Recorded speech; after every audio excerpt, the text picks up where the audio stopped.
Jésus, tu m'as sauvé. Ton sang m'a racheté. Alléluia. Gloire à l'agneau de Dieu. Hosanna. Jésus, tu m'as sauvé. Ton sang m'a racheté. Gloire à l'agneau de Dieu. Hosanna. Jésus, tu m'as sauvé.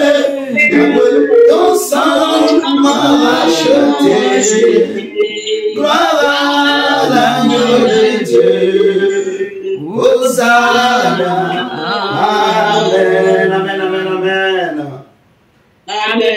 Amen, amen, amen, amen. Est-ce que nous avons la joie? Amen. Ah, Seigneur, merci. Seigneur, merci. Seigneur, merci. On va continuer. J'espère que nous allons bien malgré la chaleur.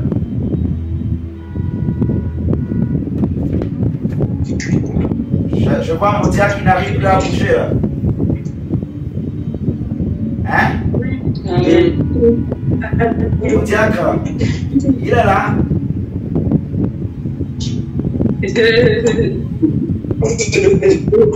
Il n'arrive plus à bouger là. Hein? On est bon. Je te vois pas là. Tu es là. Ah ouais, je te vois. Quand il y a eu le courant là. Oh. Tu arrives à bouger quand même? Je suis là, mon évangéliste. D'accord, d'accord. Parce que là où je travaille,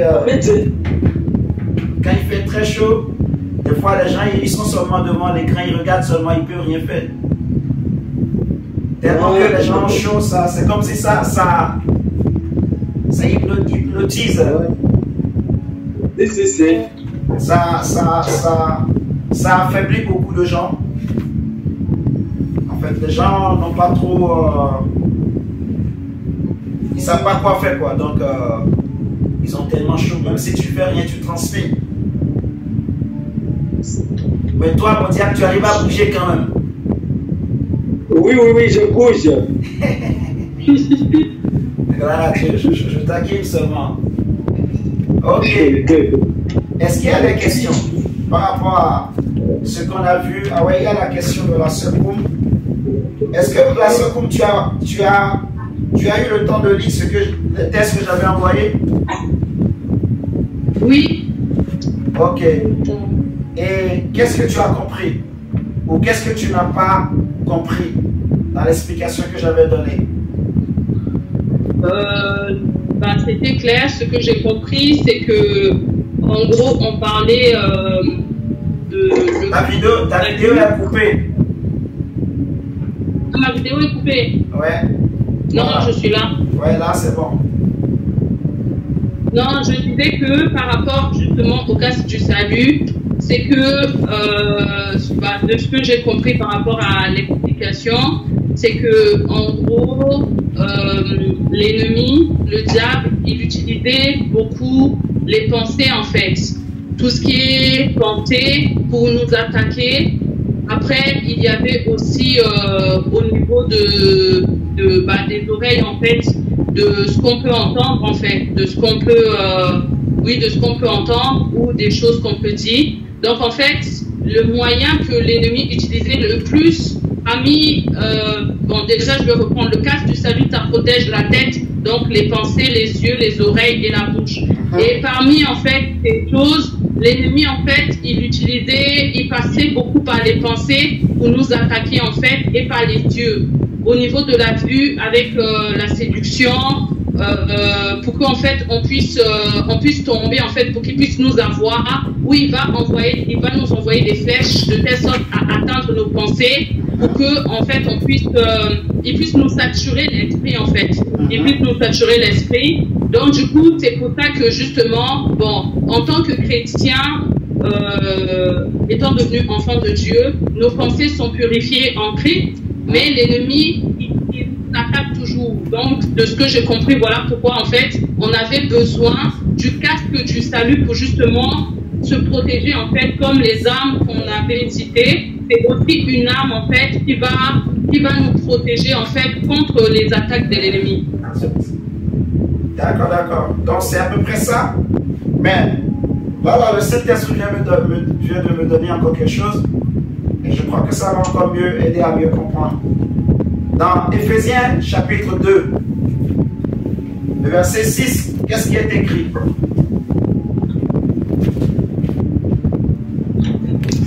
Éphésiens 2, verset 6.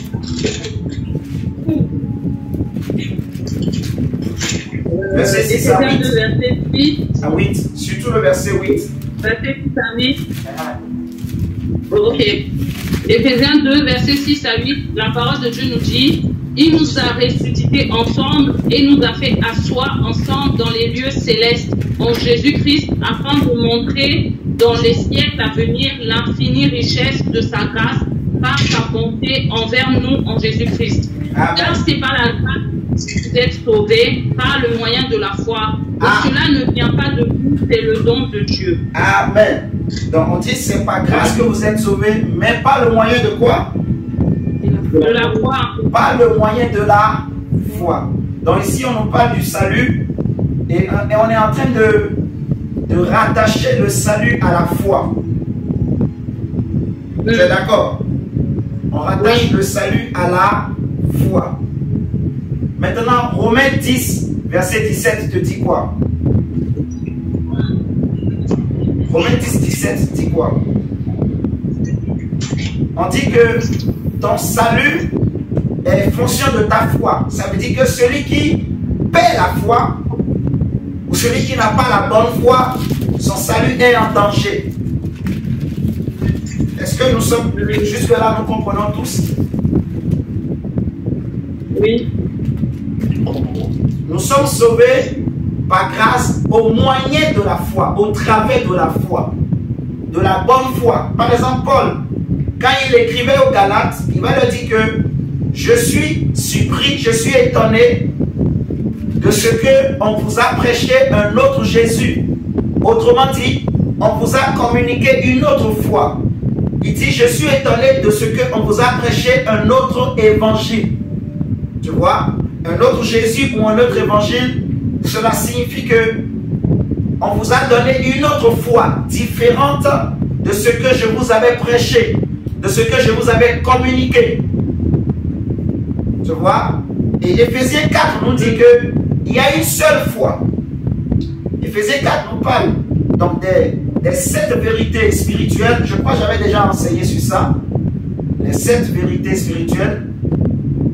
Donc, si tu prends Éphésiens 2, le verset 6 à 8, en particulier le verset 8, on nous dit que c'est par grâce que nous sommes sauvés.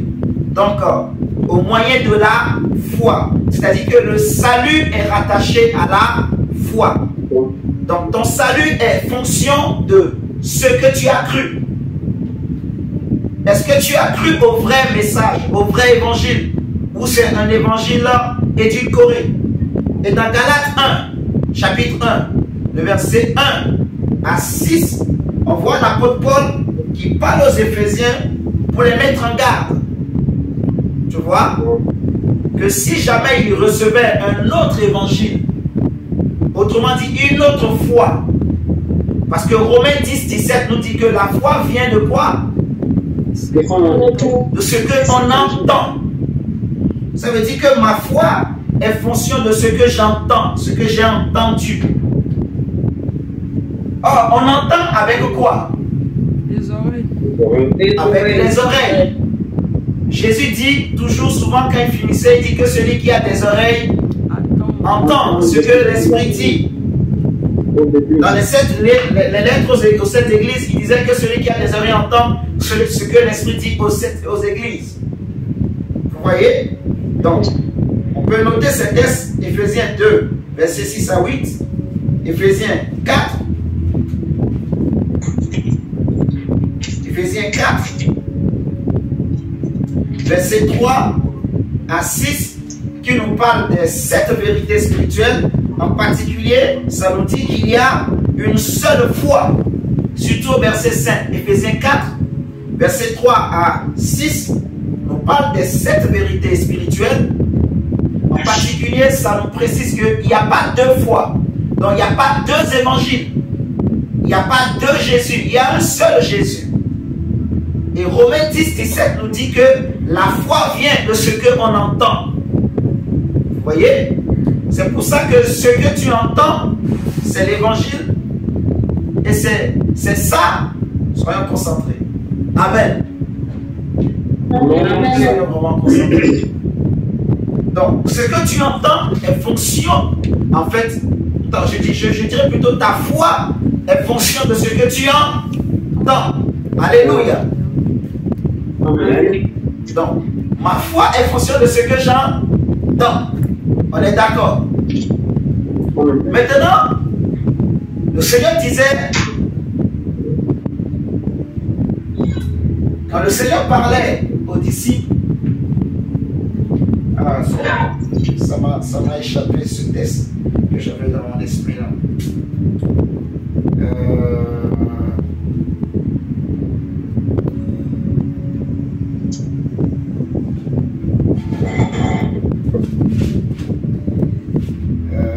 Saint-Esprit de moi.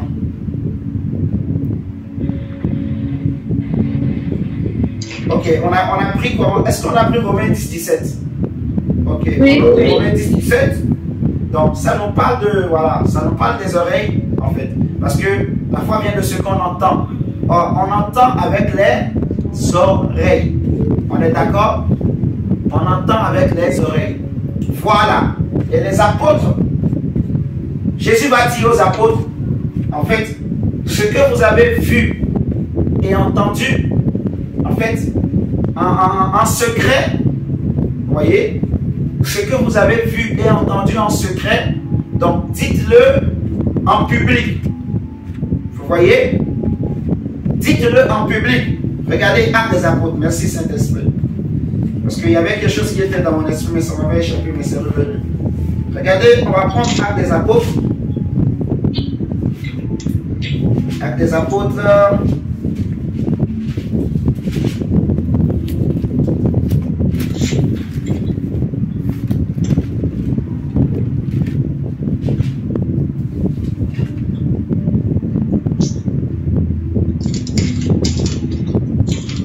Actes des Apôtres, chapitre 4. Actes des Apôtres, chapitre 4, le verset 18 à 20. Je vais laisser la sœur pour nous lire. Actes des Apôtres, chapitre 4, le verset 18 à 20.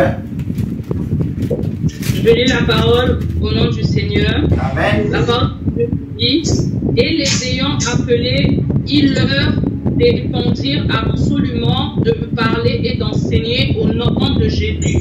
Pierre et Jean leur répondirent, jugez s'il est juste devant Dieu de vous obéir plutôt qu'à Dieu, car nous ne pouvons pas parler de ce que nous avons vu et entendu. Amen. Donc, il dit que nous ne pouvons pas parler de ce que nous avons vu et entendu. Donc, autrement dit, l'apôtre Pierre est en train de dire que la foi que nous avons eue, les disciples, les 12, la foi qu'ils avaient en Jésus, c'était fonction de, ce n'était pas seulement fonction de ce qu'ils avaient entendu. Je répète, c'est très important de bien comprendre. Parce que là, c'est le Saint-Esprit qui ajoute encore ça pour que ça soit encore plus clair, ce qu'on est en train de dire. Romains 10, 17 nous dit que la foi vient de ce qu'on entend. Ce qu'on entend vient de la parole de Christ. On est d'accord? Maintenant, ici, il y a une précision qui s'ajoute. Les apôtres ont dit, nous ne pouvons pas parler. Nous ne pouvons pas nous empêcher de parler de ce que nous avons vu et entendu. Ça veut dire que l'évangile que les apôtres prêchaient, c'était leur foi. Et cette foi était fonction de deux choses. Ce qu'ils avaient vu de leurs yeux, de leurs propres yeux, et de ce qu'ils avaient entendu. Est-ce que tout le monde comprend jusque-là? Nous ne pouvons pas ne pas parler de ce que nous avons vu et entendu. Donc, il y a une précision qui s'ajoute. Ce n'est pas seulement ce que nous avons entendu, mais aussi ce que nous avons vu. Vous voyez?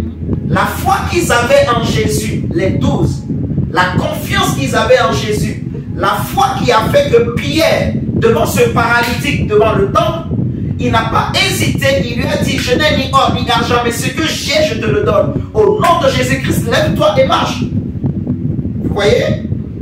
Il arrive devant un homme, il lui dit, Dorcas est né, Jésus-Christ te guérit, lève-toi. Le paralytique se lève plutôt, et il se mit à marcher. Ça c'est Pierre. Vous voyez? Parce que Pierre a vu Christ le faire. Quand cette femme, Dorcas justement, était tombée malade, elle était morte. Quand on a appelé Pierre, quand Pierre est arrivé, il a fait sortir tout le monde, exactement comme il a vu Jésus le faire. Vous êtes en train de me suivre? Quand le chef de la synagogue était venu appeler Jésus pour aller guérir sa fille, et en chemin la fille était morte, quand Jésus est arrivé dans la maison, il avait fait quoi? Il avait fait sortir tout le monde et il était resté seulement avec Pierre, Jacques et Jean, les trois, pour qu'ils soient témoins, pour qu'ils voient comment on fait. Vous voyez? Et avec les parents de la fille. Et Jésus a ressuscité la fille. Donc Pierre aussi a fait pareil avec Dorcas. Vous voyez? Quand Dorcas était morte, on a appelé Pierre, il est arrivé, il a fait sortir tout le monde. Et il est resté là, il s'est mis à genoux, il a prié le Seigneur, il se lève, il dit, Dorcas, lève-toi. La femme se lève. Vous voyez? Donc, la foi que Pierre, que les apôtres avaient, c'était aussi en fonction de ce qu'ils avaient vu. Vous me comprenez? Oui. Donc, ça veut dire que leur salut dépendait de ce qu'ils ont entendu et de ce qu'ils ont vu. On est d'accord? Maintenant, ils ont dit que nous ne pouvons pas ne pas parler. Donc, pour parler, on utilise quoi? La bouche. Vous êtes d'accord avec moi? Vous êtes d'accord avec moi, oui ou non? Oui. Ok. Maintenant, regardez. On va prendre Romains. Romains 10. Détailler davantage par rapport à la bouche. La bouche. Ça va compléter encore les versets que j'ai envoyés et je crois que ça va être plus clair. Romains 10. La seule qu'on va le lire toujours. Le verset 5 au verset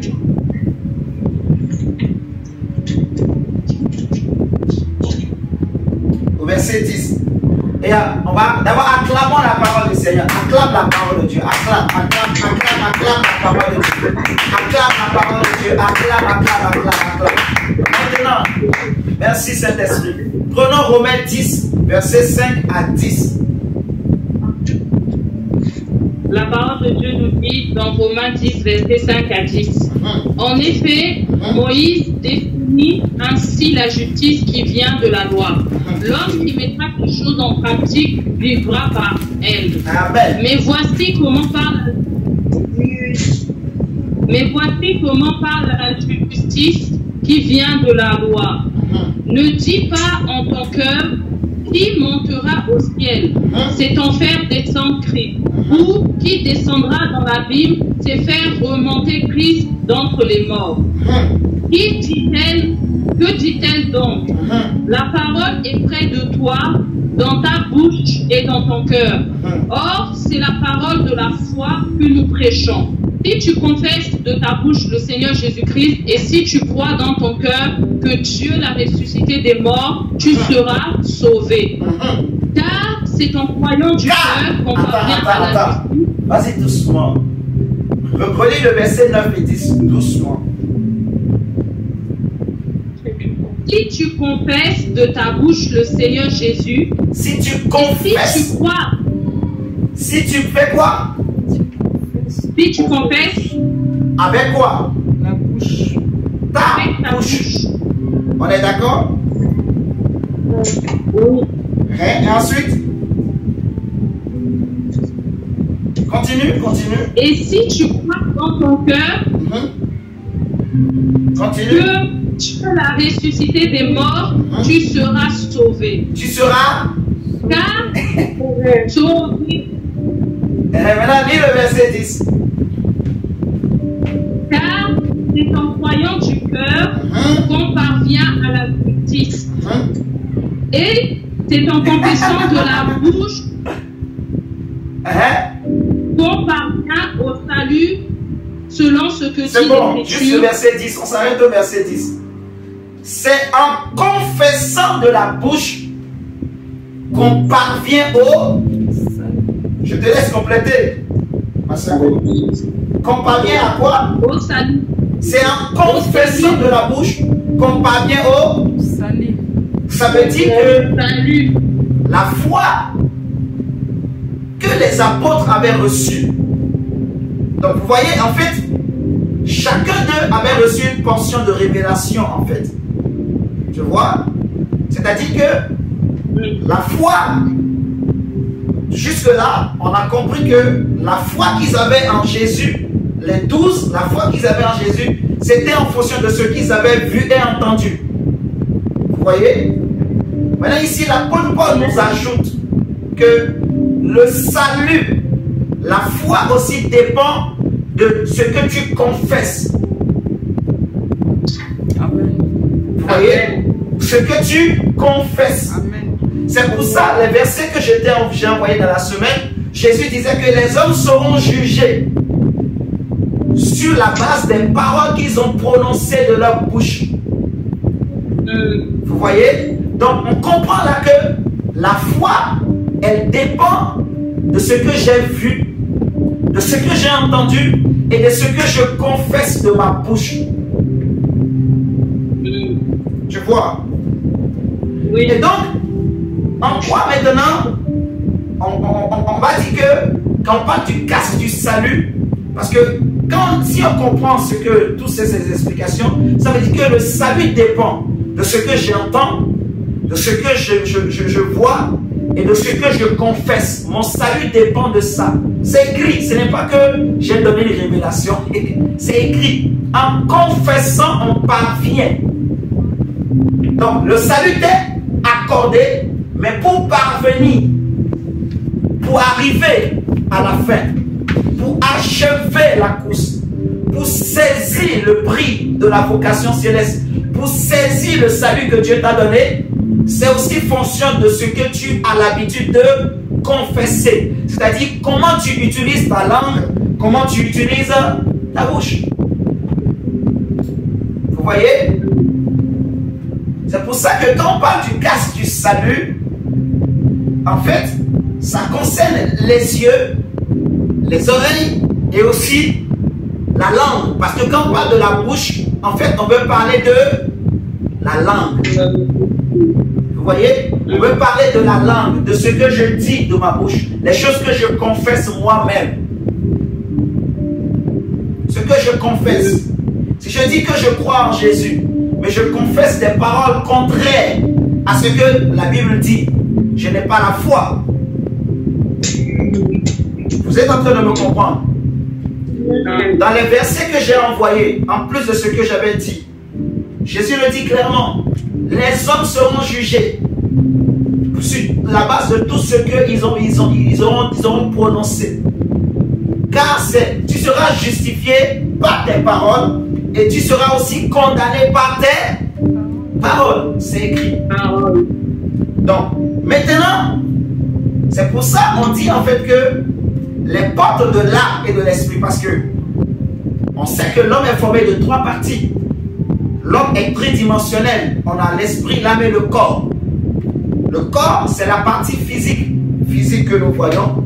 Mais à l'intérieur, il y a l'âme et il y a l'esprit. Vous voyez? Il y a l'âme et il y a l'esprit.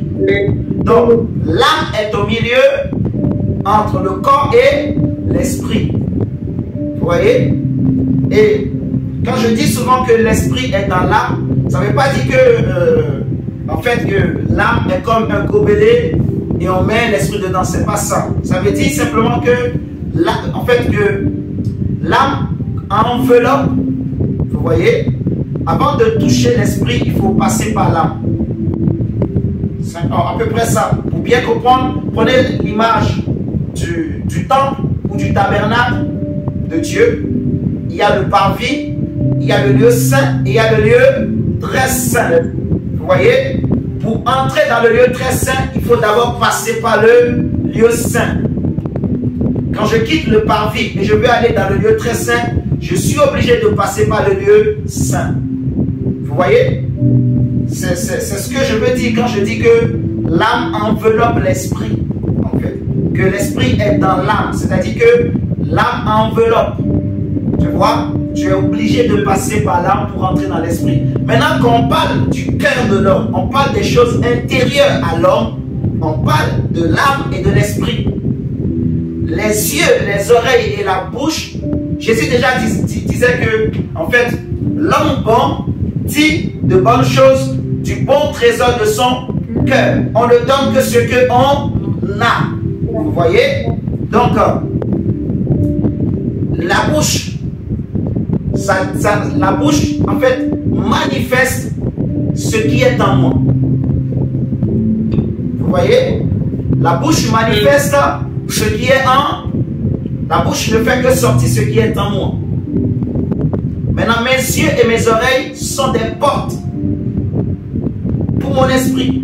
Parce que la foi vient de ce que j'entends, la foi vient aussi de ce que je vois, de ce que je regarde. Avec quoi je nourris mon esprit. On avait déjà fait un enseignement où j'expliquais que David, il a dit dans les psaumes que dès le réveil, moi David, je me rassasie de ton image. Il parlait de l'image de Dieu. Si vous vous rappelez bien de cet enseignement, personne ne se rappelle pas. David dit, dès le réveil, je me rassasierai de ton image. Allez rechercher sur Internet, vous allez réécouter l'enseignement.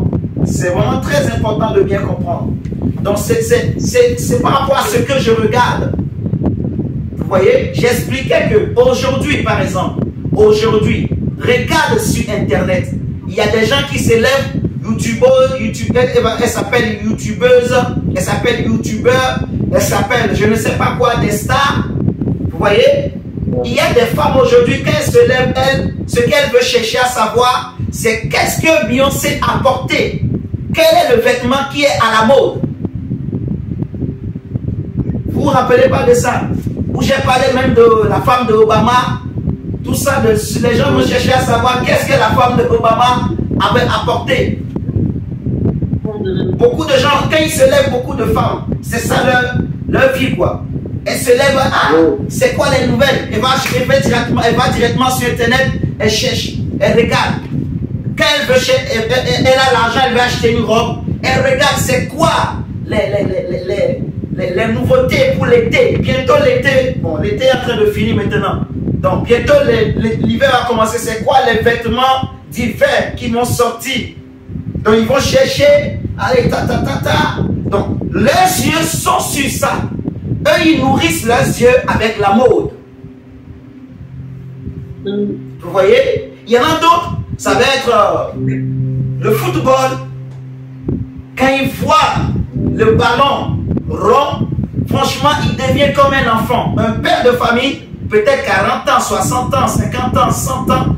Quand il voit le ballon rond, il devient comme un enfant. Il peut passer toute la journée. Il y en a d'autres, ça peut être la télé par exemple. Il aime tellement regarder la télé. Dis avec moi, Jésus délivre-nous. Jésus délivre. Oui, en fait. Donc, ce que tu nourris tes yeux, ça influence ton esprit. Ça influence tes pensées. Et comme ça influence tes pensées, ça influence ta foi, en fait. C'est plus clair comme ça? Ok. Oui. Donc, merci. On remercie vraiment le Saint-Esprit pour ces précisions, Seigneur, merci. Maintenant, nous allons continuer ce que nous avons vu. On a parlé des âmes spirituelles de l'enfant de Dieu ou du chrétien. Les Les armes spirituelles de l'enfant de Dieu ou du chrétien. On a expliqué que lorsqu'on parle des armes spirituelles de l'enfant de Dieu ou les armes spirituelles que Dieu nous donne, il faut les scinder en deux catégories. Les armes défensives et les armes offensives. Vous voyez, on avait pris Éphésiens chapitre 6 qui nous parle des armes spirituelles. On a vu la ceinture de vérité. On a parlé de la cuirasse de la justice. On a parlé du zèle que donne l'évangile. Et je veux vraiment nous encourager, mes chers amis, à servir Dieu. Mon frère Antoine, il faut servir Dieu. Amen. Mon frère Rudel, il faut servir Dieu. Dacia Prince.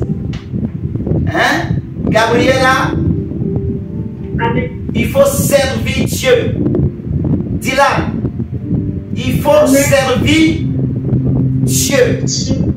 Le zèle de l'évangile, c'est servir Dieu, servir l'évangile, servir Jésus. Et pour servir Dieu, il n'y a pas d'âge. Même les papas, les mamans peuvent servir Dieu. Alléluia. Amen. Je disais à mon frère Rudel, il faut servir Dieu et il apparaît. Ok. Donc, mon frère Rudel, il faut servir Dieu. Parce que je citais ton nom tout de suite là. Et Dieu est apparu.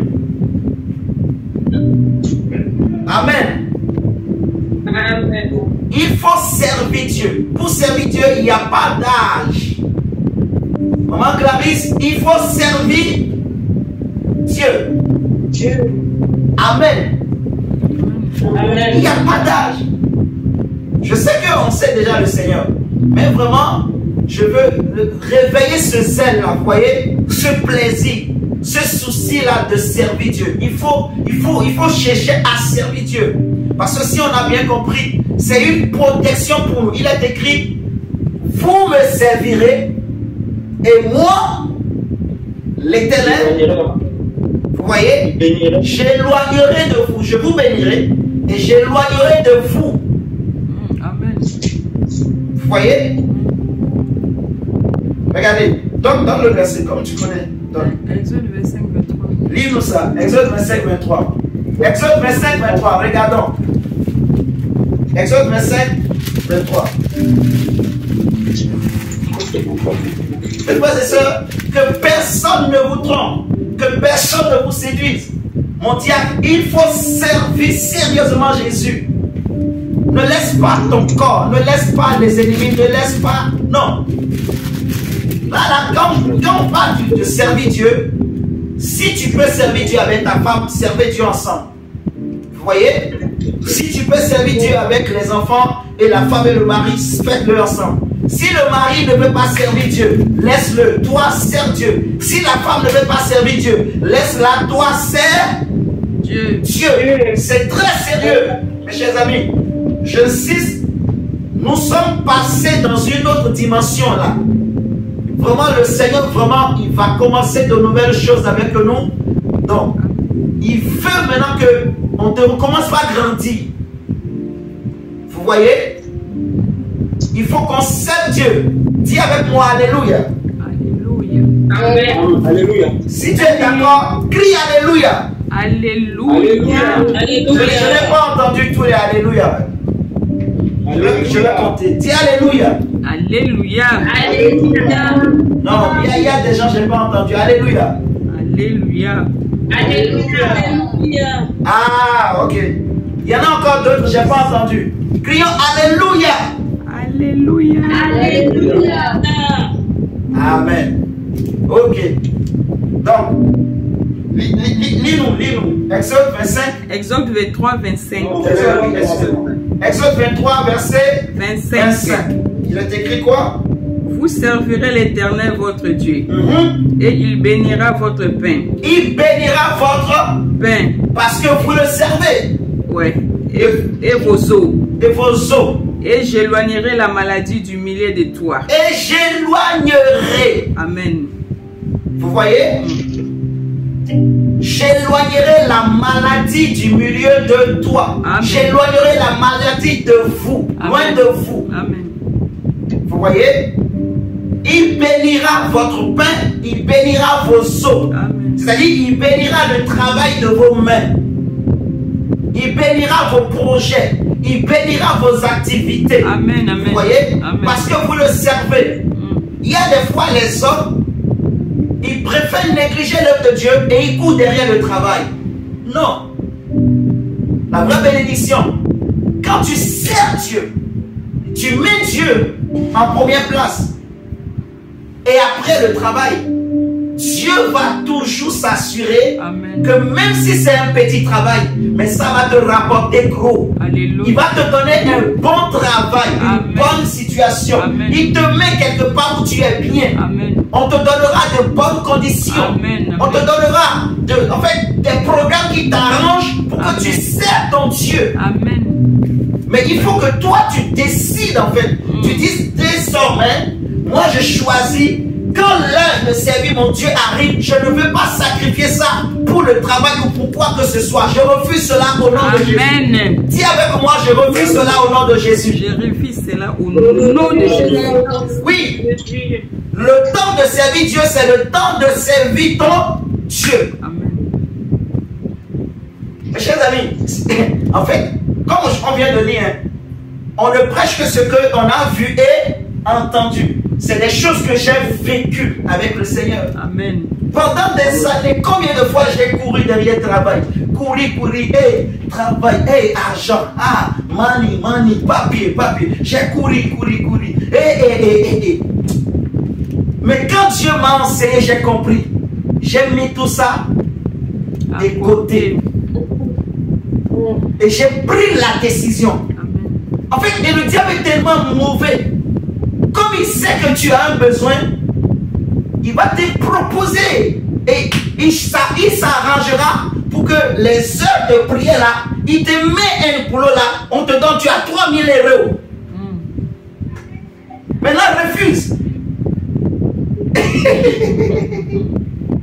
Devant mon évangéliste. Oui, on va te dire 3000 €. Tu vas travailler les dimanches, samedis, tous les jours, mardi, jeudi. De 15h à 20h. À la fin du mois, tu as 3000 €, 4000 €. Que les heures de prière. Que les heures de prière. Mais tu as femme, tu as mari, tu as enfant, tu as la voiture, tu as les assurances, tu as les vacances, et tu vois l'argent, 3000 €. Et là, il y a les versets bibliques qui vont commencer par arriver. Celui qui ne travaille pas, ne mange pas. Et tu vas voir, c'est là maintenant, il y aura des frères, de bons frères et de bonnes sœurs qui vont sortir pour te dire, ma sœur, il est écrit, celui qui ne travaille pas ne mange pas. Il ne faut pas être religieux. Dieu nous a donné aussi la sagesse. Dieu nous a donné aussi l'intelligence. Et toi aussi, imagine peut-être que tu étais diacre ou diaconesse à l'église. Dès que tu entends ces choses, tu vas voir l'évangéliste. Bon, moi j'ai trouvé un travail là de 3000 € et je suis obligé. Souvent c'est les mots. Je suis obligé, je n'ai pas le choix. J'ai prié, même Dieu m'a exaucé. Il va soutenir l'œuvre. T'as dit quoi? Ça va soutenir l'œuvre. Ça va soutenir l'œuvre. Dieu m'a exaucé. Le diable est mauvais. Mes amis, il m'a manipulé pendant des années. Je vous Et c'est comme ça que le Seigneur ouvre mes yeux. J'ai compris. J'ai compris. Quand j'ai réalisé, j'ai compris. Et quand je prends ma décision, là maintenant on vient me propose. Et à Clermont-Ferrand, j'ai dit, je ne bouge plus. C'est ici. Et Dieu va me donner. Oh, Dieu m'a béni. Il m'a positionné. Amen. Et je ne me quitte plus. Non. Vous voyez, je ne me quitte pas. Le reste, non. C'est ça aussi qui fait la maturité dans la foi, en fait, d'un enfant de Dieu. La confiance en Dieu.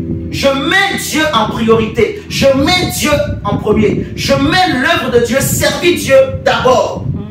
Vous voyez, servir Dieu d'abord. Je suis chrétien, je suis chrétienne. Servir Dieu doit passer avant tout. Il y en a même, parce que la femme, elle ne veut pas prier, elle ne veut pas servir Dieu. Le mari aussi.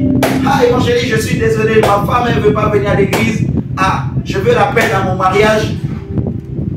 Toi aussi, tu ne veux pas prier. Il se passe beaucoup de choses. Mon ami, voyez là où moi je suis. Ma femme, Dieu fait grâce, elle connaît Jésus. Si elle ne veut pas servir Dieu, et moi je la mets de côté. Je vais même aller prier Dieu.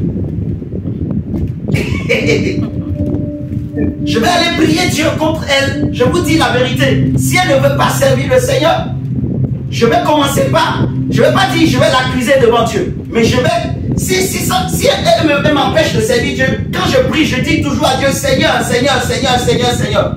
Comme je vais commencer par me plaindre d'elle devant Dieu, Dieu lui va s'occuper. Vous êtes en train de me comprendre? Servir Dieu avant tout. Jésus dit, celui qui aime son père et sa mère plus que moi n'est pas digne de mon royaume, n'est pas digne du royaume.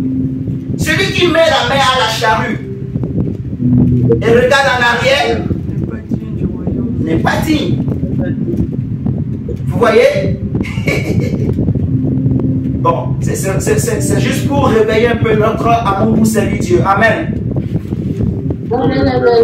Voilà. Donc, soyons zélés, mes chers amis, pour servir Dieu. Soyons debout pour le Seigneur. On va continuer. Donc, on a parlé du zèle de l'évangile, de paix. On a parlé du bouclier de la foi. On a dit que le bouclier est comme une épée à deux tranchants. Elle est à la fois une arme défensive et aussi une arme offensive. Elle est une arme offensive parce qu'elle déplace les montagnes. Jésus a dit que si vous avez fait de la foi comme un grain de sénévé, vous direz à cette montagne, ôte-toi de là et elle vous obéira. Vous voyez? Donc, la foi, c'est aussi une arme offensive parce qu'elle déplace les montagnes. On a parlé aussi après le bouclier de la foi, on a parlé du casque du salut. Donc, j'ai expliqué en long et à large au début, tout à l'heure. Et l'épée de l'esprit, je disais que l'épée de l'esprit, et en fait, l'épée de l'esprit qui est la parole de Dieu. Vous voyez? Et j'expliquais que la parole, elle a trois aspects sous lesquels elle se manifeste. Quand on dit l'épée de l'esprit, l'épée n'est pas une arme défensive, ou la parole plutôt n'est pas une arme défensive, la parole est une arme offensive. Oh my God. Dis avec moi, oh my God. S'il vous plaît. Là maintenant, on est entré dans les armes offensives. Oui, là maintenant, on va parler des armes offensives. Je vais donner quelques exemples de comment les hommes de Dieu, ils ont utilisé les armes défensives. Et ensuite, on va parler des armes offensives. Des armes offensives. Vous parlez donner quelques exemples des armes défensives, par exemple. Si vous regardez dans 2 Corinthiens chapitre 4, par exemple, parce que bon, après l'épée de l'esprit, après la parole, on a la prière, mais on va beaucoup plus parler de l'épée, en fait de la parole, l'arme que la parole représente. Et il y a 3 aspects qu'on va regarder ensemble. Donc, mais je donne un exemple de comment les apôtres ils ont utilisé les armes défensives. Vous voyez, ça c'est des exemples que je vais vous donner pour montrer bien les armes défensives. Parce que quand on parle des armes défensives, il n'y a pas que ce qui est cité là. Il y a aussi le fruit de l'esprit. Vous voyez ce qui est cité dans Galates 5, verset 22. Si vous prenez Galates 5, verset 22, par exemple, la Bible nous parle des fruits de l'esprit. C'est même important de noter. Galates 5, verset 22, pour compléter les armes défensives. Galates 5, verset 22, Ça nous parle du fruit de l'esprit. L'amour, la joie, la paix, la patience, la bonté, la bénignité, la fidélité, la douceur, la tempérance.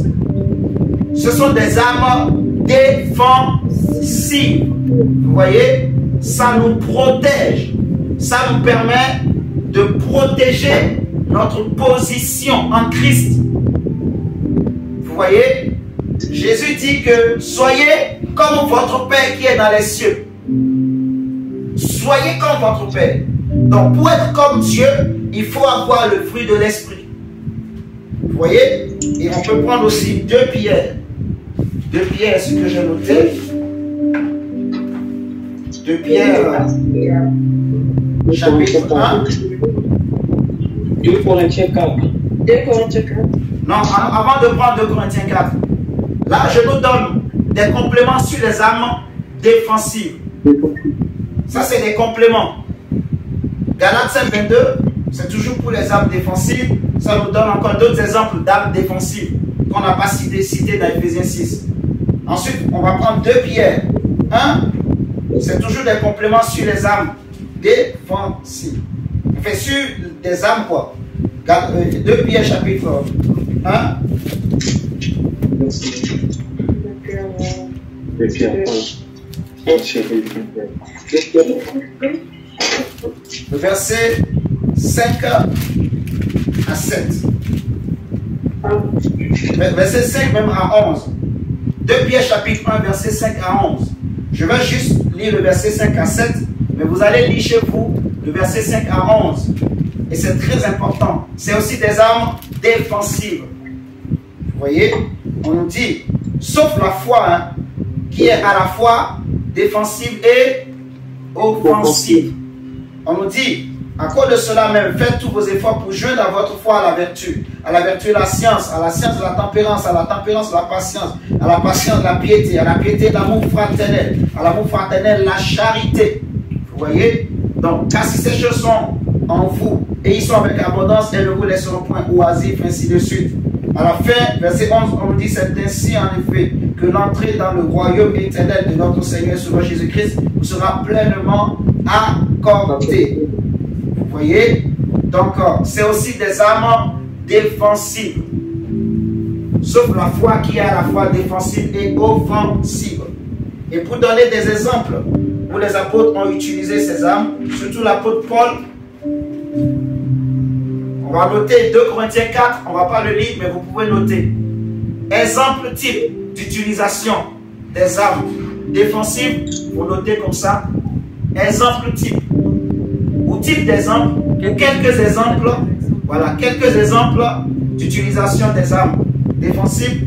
2 Corinthiens 4, voilà, comme on disait tout à l'heure, 2 Corinthiens 4, versets 8 à 12. 2 Corinthiens 4, versets 8 à 12. 2 Corinthiens 6, versets 3 à 10. Donc 2 Corinthiens chapitre 4, versets 8 à 12. Et 2 Corinthiens 6, versets 3 à 10. Ensuite, 2 Corinthiens 6, le verset 3 à 10. Et ensuite, 1 Corinthiens chapitre 4, le verset 9 à 12.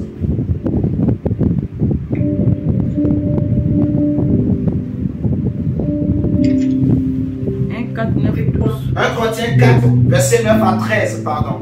1 Corinthiens chapitre 4, le verset 9 à 13. Oui. 1 Corinthiens chapitre 4, le verset 9 à 13.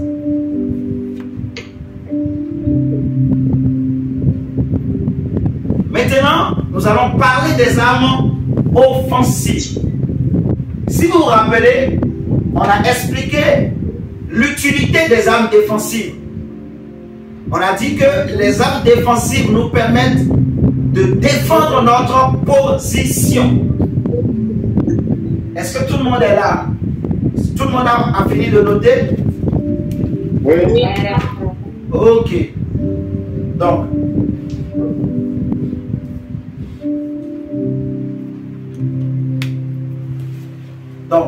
on a expliqué que les armes défensives nous servent à défendre notre position en Christ. Vous voyez ça?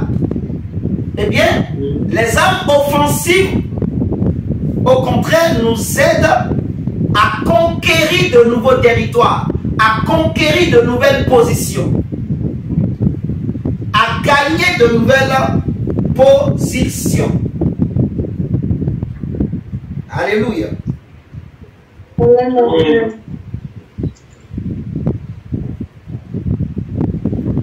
Seigneur, merci. Les armes offensives nous servent à conquérir de nouveaux territoires, de nouvelles positions. Et ça, c'est fort. Par exemple, vous voyez là, la guerre entre l'Ukraine et la Russie. Je vais utiliser ça toujours pour nous donner des exemples. L'Ukraine était tranquille dans son pays. Et les Russes se sont levés. Ils ont commencé par leur faire la guerre. Mais pourquoi les Russes faisaient la guerre à nouveaux Ukrainiens? Ou je dirais le résultat de cette guerre. Qu'est-ce que les Russes ont gagné en retour? Ils ont récupéré des territoires. Est-ce que vous me suivez? Ils ont récupéré des territoires ukrainiens. Vous voyez?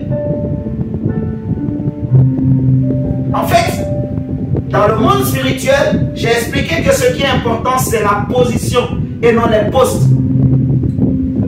Et à chaque position est attachée des bénédictions, des grâces, des faveurs. Comme aujourd'hui, les Russes, ils ont réussi à récupérer des territoires ukrainiens. Donc, ils ont maintenant un certain accès à la mer, à la Crimée, ils ont accès au Donbass, ils ont accès à Zaporizhia ou je ne sais quoi. Là, je donne des exemples comme ça, hein. C'est juste, je suis en train d'enseigner. Je donne des exemples comme ça pour qu'on comprenne. Vous voyez? Donc, comment les Russes ont réussi à récupérer ça? En fait, ils sont passés à l'attaque. Ils ont attaqué. Vous voyez? Donc, les armes offensives nous servent à conquérir de nouveaux territoires, à conquérir de nouvelles positions. Donc, nous sommes des conquérants. Les armes offensives font de nous des conquérants et des conquérantes. C'est pour ça la Bible dit dans Romains 8 que nous sommes plus que vainqueurs. Nous sommes plus que vainqueurs par ces choses. Paul dira, je sais que ni la mort, ni la vie, ni le passé, ni le présent, ni le péché, ni le mal, ni la mort, je ne sais pas quoi, ni les choses cachées, ni les choses invisibles, rien ne pourra me séparer de l'amour de Christ. Vous voyez? Car dans toutes ces choses, nous sommes plus que vainqueurs. Autrement dit, nous sommes des conquérants en fait. Nous sommes des conquérants. Vous voyez? Les armes offensives font de nous des conquérants. Des conquérants. Le Seigneur dit à Jérémie, là, ça va chauffer par la grâce de Dieu. Prenons Jérémie chapitre 1. Des gagnants, on peut dire. Des gagnants. Les armes offensives font de nous des gagnants.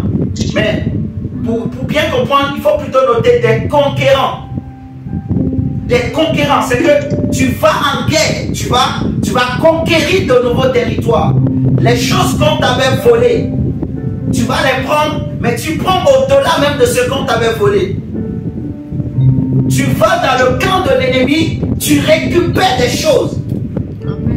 Donc, même l'évangélisation, ces armes nous servent aussi à évangéliser. On va dans le camp de l'ennemi pour gagner des âmes pour le royaume de Dieu. On va dépouiller le royaume du diable. On va dépouiller l'enfer. Regardez, des gens avec qui on n'est pas de la même famille. Tu vois, tu peux rencontrer une personne, toi et cette personne, vous n'êtes pas de la même famille. Mais parce que Dieu t'a oint, Dieu t'a baptisé du Saint-Esprit, Dieu t'a établi, tu prêches l'évangile à cette personne, la personne accepte Jésus et donne sa vie à Christ, tu l'as arraché, vous voyez, tu es allé allé dans le camp de l'ennemi. Je dis, tu es allé dans le camp. Amen. Et tu es allé arracher quelqu'un qui n'était pas de ta famille. Donc c'est une bénédiction au royaume des cieux. C'est une gloire pour toi. C'est une étoile pour toi. Tu as gagné une âme pour le royaume de Dieu. Amen, amen. Philippe est arrivé en Samarie. Philippe n'était pas samaritain, mais il a prêché l'évangile. Toute la ville était bouleversée. Même par Jésus s'est converti. Il finit par amener une grande joie. Vous voyez, Philippe a dépouillé l'enfer. Philippe a dépouillé le royaume des ténèbres. Ce jour-là, les sorciers avaient chaud. Même les magiciens ne pouvaient pas rester dans leur maison sur les chaises. Parce qu'il y avait un feu que Philippe avait allumé. Philippe avait utilisé quoi? La parole. Paul dit aux Corinthiens que nous ne nous prêchons pas nous-mêmes. La Bible dit que Philippe est arrivé en Samarie. Il a prêché Christ. Lisons d'abord Jérémie chapitre 1. Jérémie chapitre 1, verset 10. Verset 9 d'abord. 9 à 10. Jérémie chapitre 1, verset 9 à 10. Alléluia. Regarde votre sagesse. Dieu ouvre un chemin pour toi. Dieu ouvre un chemin. Jérémie 1, verset 9 à 10. Puis l'Éternel étendit sa main et toucha ma bouche. Et l'Éternel me dit, voici, je mets mes paroles dans ta bouche. Je mets mes paroles à moi, Éternel. Je mets ma voix dans ta bouche. Quand Dieu dit, je mets mes paroles dans ta bouche, c'est que ta voix devient la voix de Dieu. Je répète, quand Dieu dit, je mets mes paroles dans ta bouche, c'est que ta voix qui porte la parole de Dieu devient la voix de l'Éternel. Or, dans le psaume 27, on nous dit que la voix de l'Éternel brise les cèdres du Liban. Alléluia. On nous dit que la voix de l'Éternel fait enfanter les biches. Amen. La voix de l'Éternel fait des choses extraordinaires. Donc, quand la parole de Yahweh est dans ta bouche, ta voix, elle peut faire des miracles.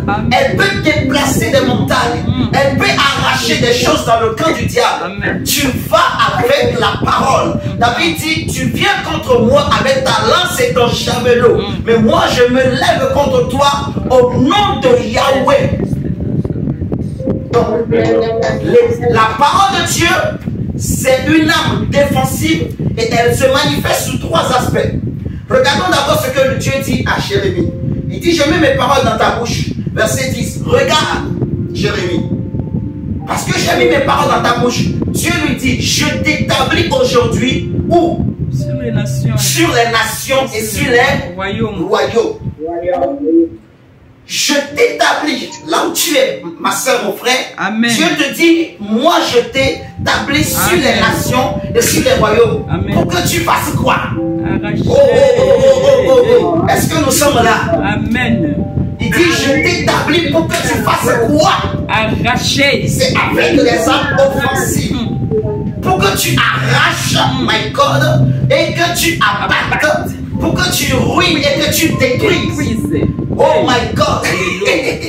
Pour que tu arraches et que tu abattes, que tu ruines et que tu détruises et ensuite tu bâtisses et que tu plantes. Tu vois, tu vas dans le camp de l'ennemi, tu mets la cacophonie, tu mets le feu, tu mets le désordre, tu arraches ce qui est à toi et ce qui n'est pas à toi. Tout ce que ta main trouve, tu prends. C'est comme un soldat qui va en guerre. Vous voyez, souvent quand les soldats vont en guerre, on parle souvent de le butin. Vous voyez, le butin de guerre. Le butin de guerre, mais c'est des choses qui appartenaient à l'autre. Mais quand c'est des choses bien là, tu prends. Amen. Vous êtes en train de comprendre? Tu prends. Amen. Tu sors avec. Donc Dieu dit, je t'ai établi pour arracher. Amen. Arracher. Arracher avec la parole. Amen. Arracher avec la voix de Dieu qui est dans ta bouche. Arracher. Oh my God. Amen. Pour abattre. Abattre les poteaux sacrés, pour abattre les totems de famille, Amen. pour abattre les paroles de malédiction, pour abattre les lois que l'on avait établies, pour abattre les limitations qu'on avait mis en place autour de ta famille, pour abattre les blocages qu'il y avait, pour abattre. Se lever les matins à 5 h, à 6, à 4 h, à 3 h pour abattre. Oh my God. Amen. J'étais établi pour arracher, pour abattre. Amen. Dis j'abats. J'abats. Oh, dis j'abats. J'abats. Dis j'abats. J'abats. Répète encore j'abats. J'abats. Je renverse. Je renverse. Je suis établi pour renverser. Je suis établi pour renverser. Écraser. Écraser. Oh my God. Alléluia. Il dit pour que tu arraches et que tu abattes, pour que tu ruines. Je dis je ruine. Je ruine Satan. Je ruine Satan. Je ruine les ténèbres. Je ruine les ténèbres. Je ruine les ténèbres. Je ruine les Je ruine la sorcellerie. Je ruine la sorcellerie. Je ruine la sorcellerie. Je ruine la Par la sorcellerie. puissance de la parole. Puissance de la Par la parole. puissance de Par la l'évangile. puissance de Par le l'évangile. nom de Dans Yahweh. le nom de Par le Jésus-Christ nom de de Nazareth. Jésus-Christ. Alléluia. Il dit, j'étais établi pour arracher, pour abattre, pour ruiner, pour détruire. Et ensuite, pour bâtir, Amen. planter. Vous voyez? Donc, il faut abattre. Vous voyez? La parole, elle se manifeste sous 3 aspects que j'ai expliqués. Éphésiens 6, déjà nous dit, nous parle de l'épée. Donc la parole est comme une épée.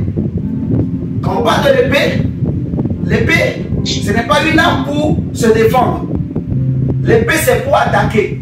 Quand on te lance une bombe, tu ne vas pas dire je vais utiliser l'épée pour bloquer la bombe. Imagine, la bombe est en train d'arriver. Tu prends ton épée, tu fais comme ça. Non. Ça, c'est les boucliers. Quand on te lance une flèche, tu prends le bouclier pour bloquer. Vous voyez? Le bouclier permet de bloquer. La cuirasse protège ta poitrine. Mais l'épée maintenant, c'est pour donner. Est-ce que vous voyez? Pour attaquer. Pour attaquer. L'épée, c'est pour attaquer. Donner des coups à l'ennemi. Donner des coups à tes ennemis. Machette, il y poids. Et tu prends la machette là. Tu dis, celui qui osera, je vais couper la tête. Vous voyez? David a coupé la tête de Goliath. Amen. Amen. David n'a pas rigolé avec ta Goliath. David n'a pas dit, oh non, on est des voisins. Mon pays est à côté de votre pays. Non, non, non, non, non. Qui es-tu pour oser parler en mal de l'armée de l'Éternel? Aujourd'hui, je vais te couper la tête. Amen. Et je vais donner ta tête en pâture aux oiseaux du ciel. Amen. Amen. Donc, vous voyez, la parole, elle nous aide. C'est une âme terrible que Dieu met dans ta bouche. C'est une âme spirituelle défensive. La parole défonce les portes. Les portes où étaient bloquées. Les portes où on avait mis des verrous. La parole brise les verrous. Les portes qui étaient fermées, la parole ouvre. Amen. Amen. Là où on avait mis, même si on a mis des briques, on a mis des cailloux, de grosses cailloux, personne n'a pu renverser. Même si on a mis quelqu'un dans un tombeau, la parole ôte la pierre. Amen. La parole brise. Amen. La puissance de la parole de l'évangile. Paul dit, l'évangile est la puissance de Dieu pour le salut de quiconque croit. Donc, la parole de Dieu, elle est à la fois une épée, elle est aussi un feu dévorant, la parole de Dieu. Regardez avec moi, Ésaïe 30. Comme on est dans Jérémie, prenons Jérémie 20. Jérémie 20, verset 29. Jérémie 20. Et à la fois épée, l'épée, le feu. La parole, elle est une épée. Donc, Éphésiens 6, le verset, je crois, verset 11. Attendez, je vais vous donner. Comme on avait vu déjà. La parole, elle est une épée. C'est une arme offensive, en fait.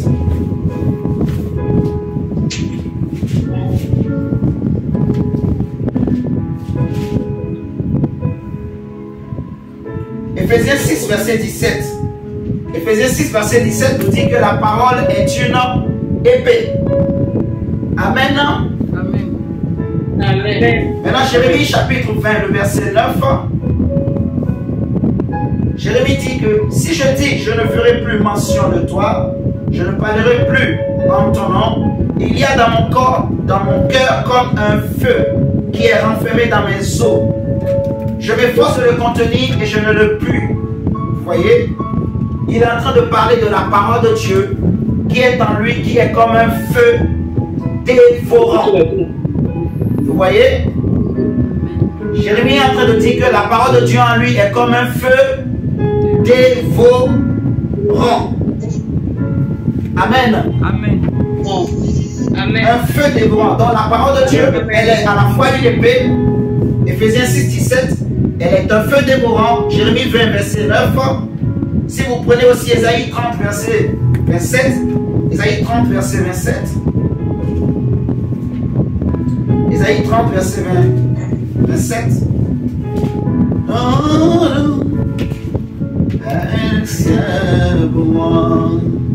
Ésaïe 30, verset 27.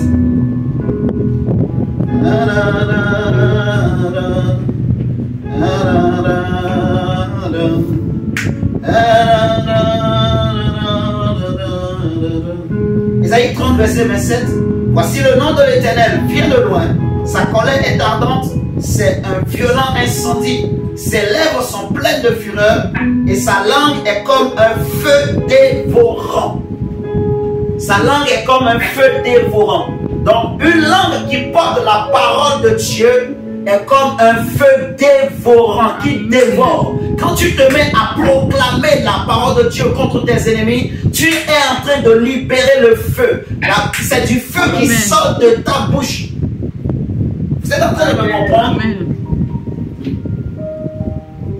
Ésaïe 30, verset 27 nous montre que ta langue est comme un feu dévorant. C'est-à-dire que la parole de Dieu dans ta bouche, elle est comme un feu dévorant. Amen. Donc, on va prendre le psaume 18, verset 8. Psaume chapitre 18, verset 8.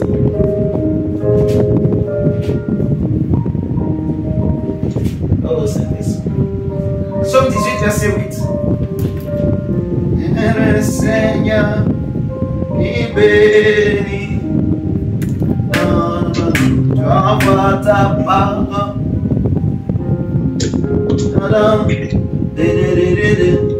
Le Seigneur, je te guéris. Psaume 18, verset 8.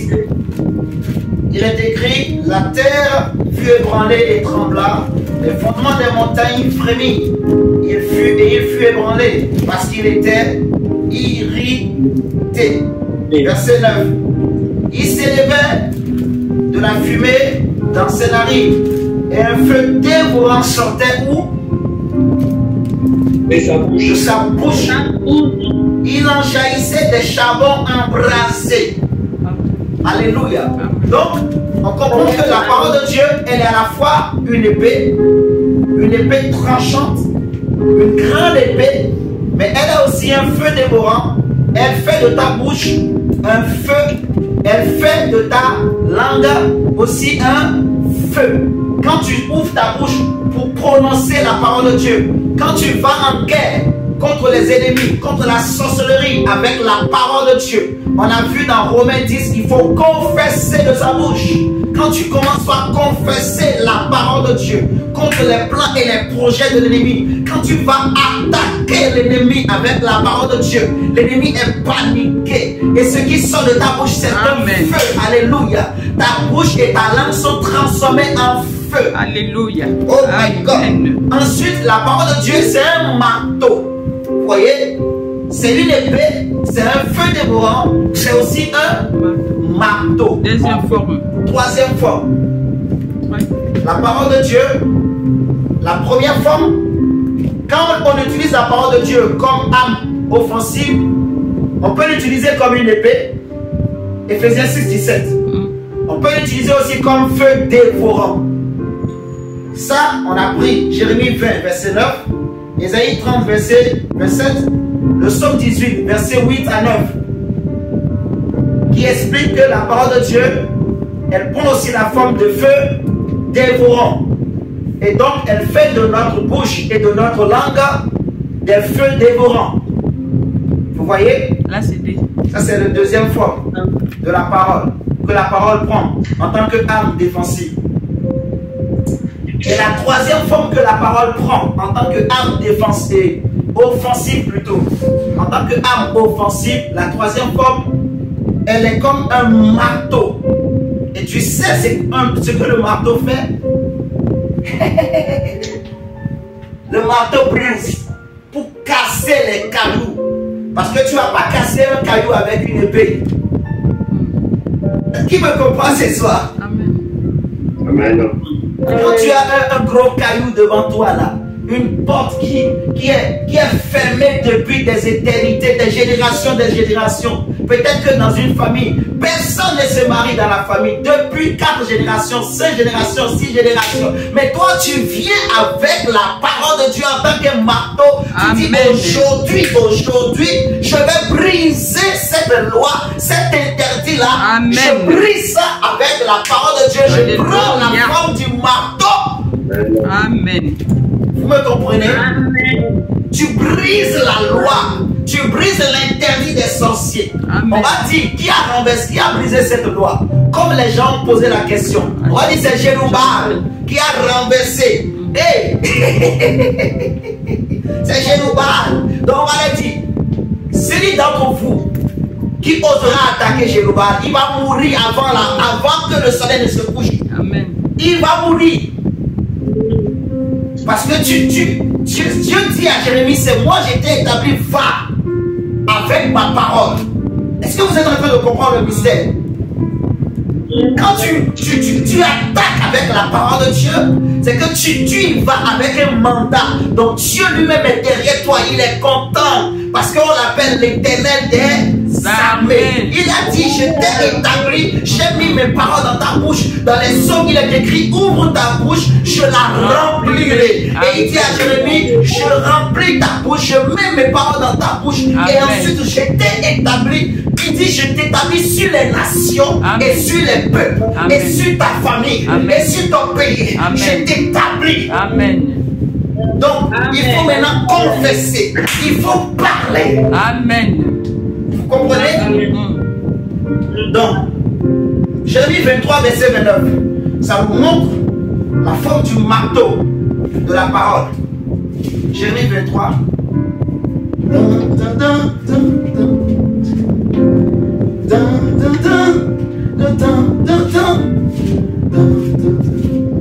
Jérémie 23. Il sera ton guide. Jérémie 23, verset 29.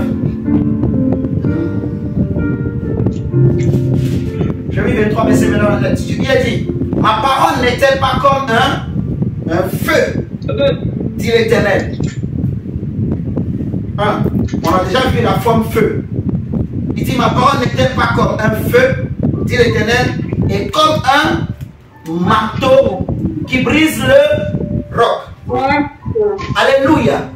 Donc en face du roc, tu ne vas pas utiliser l'épée. Il te faut un marteau pour briser les rocs.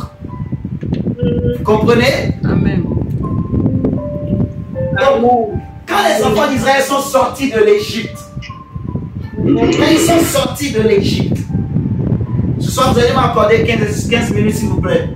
Je peux déborder de 15 minutes. Est-ce que vous m'accordez ça? Ok. Donc, quand les enfants d'Israël sont sortis de l'Égypte, ils sont sortis de l'Égypte. Et lorsque tu vas en guerre avec la parole de Dieu, on voit le Seigneur, il va donner plusieurs stratégies aux enfants d'Israël. Quand ils sont sortis de l'Égypte, Dieu, dans le désert et même jusqu'à la terre promise, il va leur apprendre l'art de la guerre. Dis avec moi l'art de la guerre. L'art de la guerre. Oh, tu ne dis pas bien. L'art de la guerre.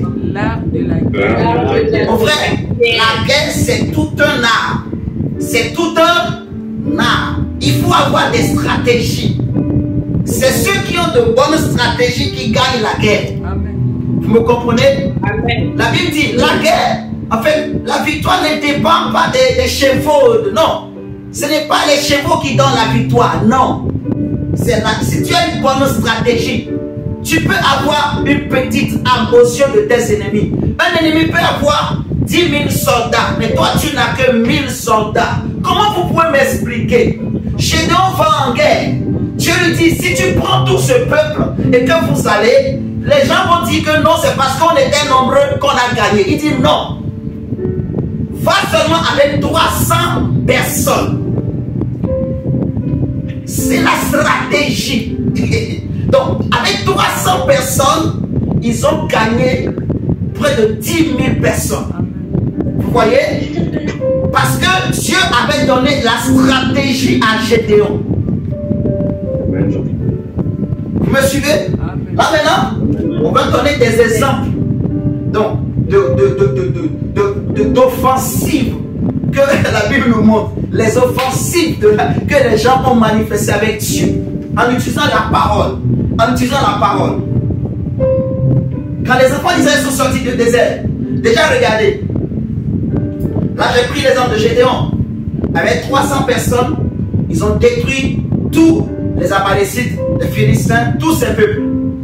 Gédéon a gagné la guerre. Vous voyez? En criant, en brisant quoi? La cruche. Qu'est-ce que Dieu avait de dire à Gédéon? Vous allez prendre la cruche. Vous arrivez là-bas. Vous allez crier. Épée pour l'Éternel et pour Gédéon. Et vous allez briser la cruche. Quand ils ont brisé la cruche, la Bible dit que Dieu lui-même, l'ange de l'Éternel, est descendu dans le camp des Amalécites. Et ils ont commencé par s'entretuer eux-mêmes. La stratégie. Regardez avec moi, Exode 17. Exode 17, verset 8 à 16. On va voir une stratégie. On va voir quelques stratégies de guerre. Quelques stratégies de guerre. Oh my God. No, no, no, no.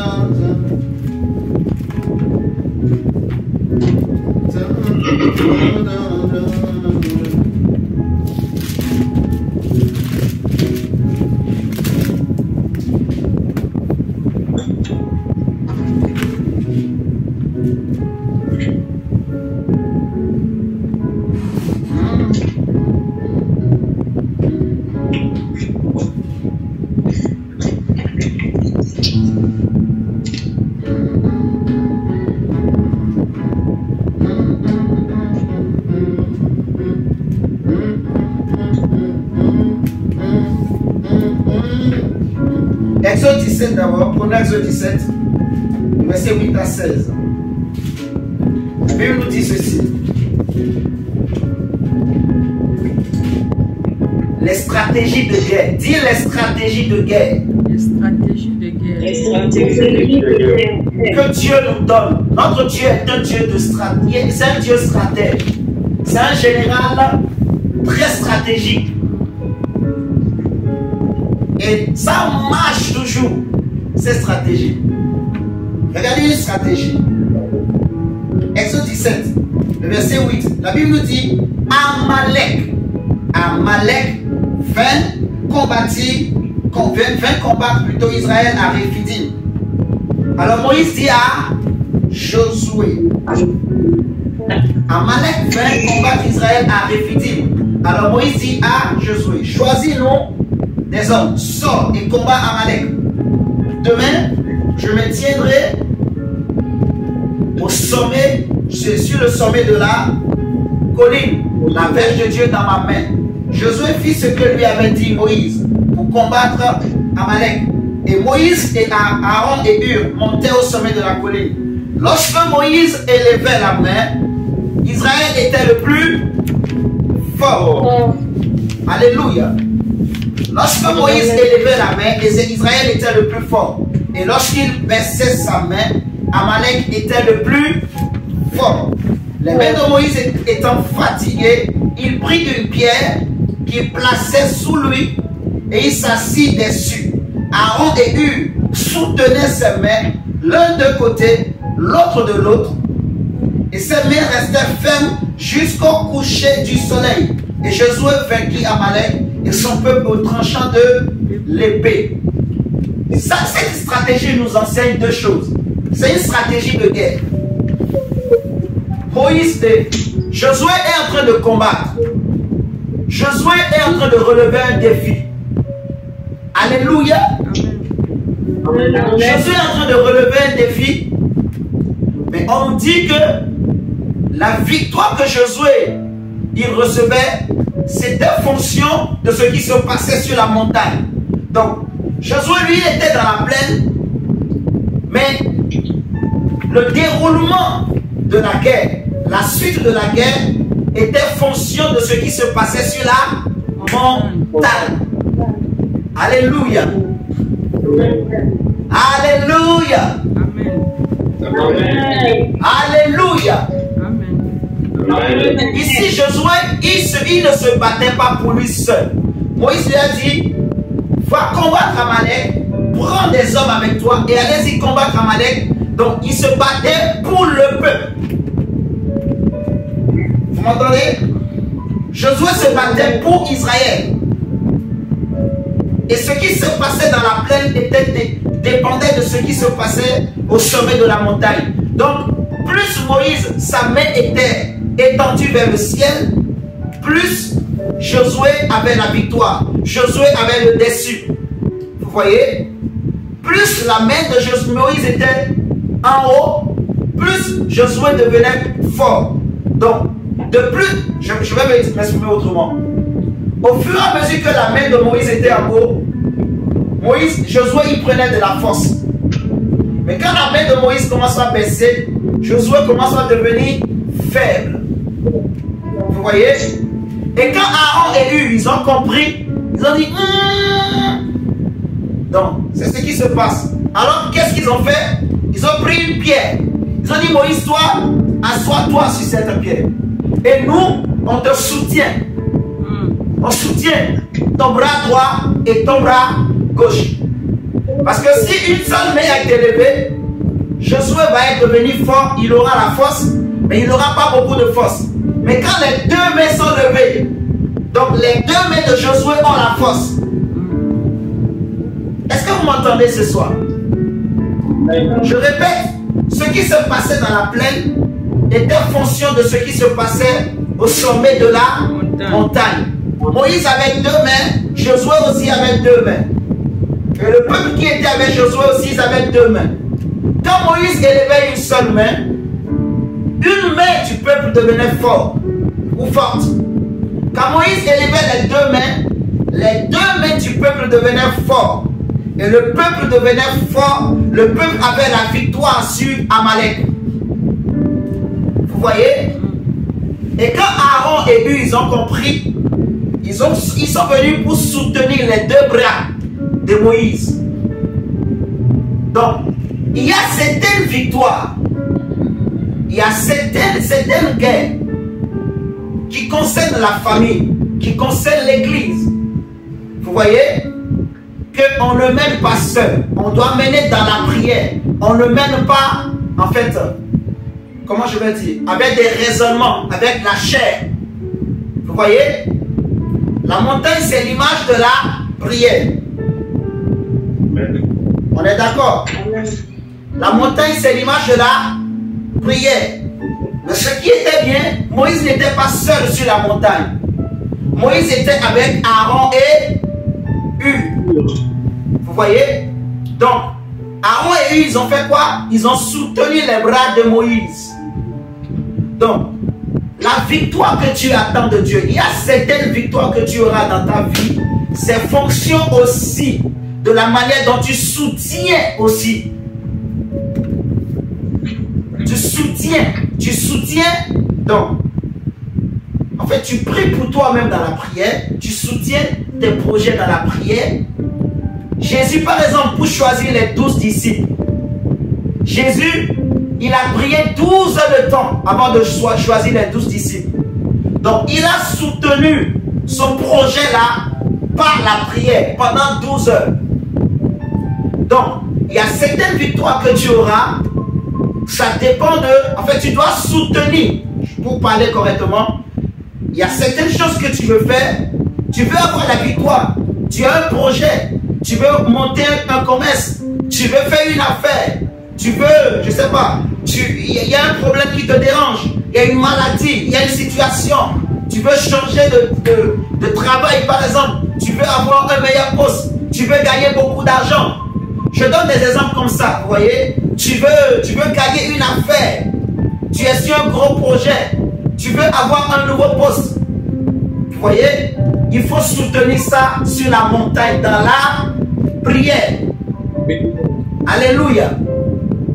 Et la deuxième chose qu'il faut comprendre dans ce test, dans cette stratégie, c'est que Moïse n'était pas seul, Moïse était avec Hur et Aaron. Cela concerne aussi certaines bénédictions qu'on peut avoir ensemble. C'est-à-dire, comme on est une communauté, on est une assemblée, vous voyez, l'avancement de l'œuvre aussi dépend de ton soutien dans la prière. Amen. Vous me comprenez? Amen. Tu dois soutenir aussi les bras. Donc, soutenir mes bras. Vous voyez? Soutenir aussi les bras des frères et sœurs aussi dans la prière. Prier pour l'œuvre. Prier comme... Donc, priez pour moi, priez pour les frères et sœurs, priez surtout pour l'œuvre. Alléluia. Comme Aaron et Hur, ils ont soutenu les bras. Ils ont soutenu les bras. Donc, Moïse, le fait que les bras de Moïse sont restés en haut jusqu'au soir, cela a donné la victoire à Josué. Donc, ça peut arriver des fois que celui que le Seigneur établit, des fois, il peut être fatigué. Tu vois? Mais quand il se sent soutenu, quand il se sent encouragé, quand il voit que les frères et sœurs sont motivés, les frères et sœurs aiment le Seigneur, les frères et sœurs sont zélés, vous allez voir, ça l'encourage aussi. Ça en fait, il y a comme un soutien. Vous voyez ce que le Seigneur me dit? Amen. Amen. Amen. Donc, tu dois aussi soutenir ta famille dans la prière. Il y a certaines victoires que ta famille aura. Il y aura certaines choses dans ta famille qui doivent changer, qui ont besoin que tu soutiennes dans la prière. Tu veux que ton frère ou ta soeur qui ne croit pas encore en Jésus, que sa vie change. Tu veux que ta famille sorte de la pauvreté. Tu veux que ta famille sorte des attaques, des liens de sorcellerie, de certaines situations qu'il y a dans ta famille. Il faut que tu te lèves dans la prière, que ta main soit levée. Vous voyez? Comme Moïse, il faut que la main soit levée jusqu'au soir. Tant que je n'ai pas vu le changement, tant que, parce que je suis sur la montagne, je vois maintenant ce qui se passe à la plaine. Quand Moïse et Aaron sont en haut, ils voient comment ce qui se passe. Donc, tant que je n'ai pas vu le changement que je veux, je ne m'arrête pas d'intercéder. Je ne m'arrête pas de lever mes mains. Je ne m'arrête pas de prier pour la situation. Amen. Alléluia. Amen. Ça, c'est une stratégie.